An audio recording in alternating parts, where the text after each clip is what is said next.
পয়লা বৈশাখ মানে গড়ের মাঠে বার পুজোর ঐতিহ্য। প্রতিবারের মতো এবছরও শ্রীয়াবহে জমজমাট এয়ারলাইন্স টেন্ট হয়ে গেল শ্রীভূমি স্পোর্টিং ক্লাবের পুজো। নির্বাচনের প্রচারের ব্যবস্থার মাঝে অবশ্য নববর্ষের এই শুভক্ষণে ক্লাব প্রাঙ্গণে হাজির থাকতে পারেননি রাজ্যের দমকল মন্ত্রী ও ক্লাবের শীর্ষ কর্তা সুজিত বসু, তবে ছিলেন অন্যান্য কর্তারা। এছাড়া উপস্থিত ছিলেন ক্লাবের সচিব রাকেশ ঝা ওরফে মুন। প্রথা মেনে পুজোর মধ্য দিয়ে ক্লাবের সাফল্য কামনায় প্রার্থনায় সামিল হন সকলে।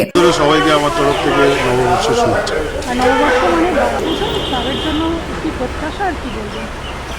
নববর্ষ আমাদের বার পুজো তো মানে যুগ যুগান্তর ধরে চলে আসছে, আর বার পুজো আমরা এর জন্যই করি যে ঠাকুরের কাছে প্রার্থনা করি যাতে আমাদের বাড়ে যাতে বেশি গোল না হয়।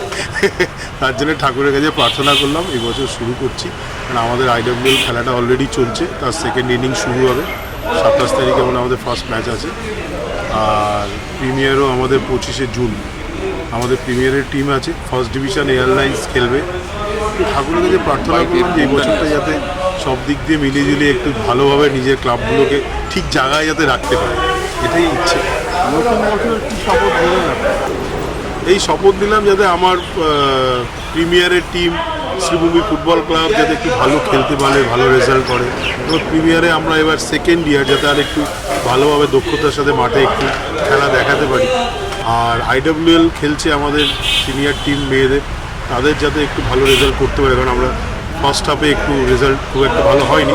সেকেন্ড হাফটা ঠাকুরের কাছে প্রার্থনা করলাম যাতে আমাদের বারের দিকে গোল কম হয়। নতুন বছরে বিভিন্ন খেলায় ভালো ফল করাই লক্ষ্য এবার শ্রীভূমি। নতুন বছরের সাফল্যের প্রত্যাশায় তাই এয়ারলাইন্স টেন্ট।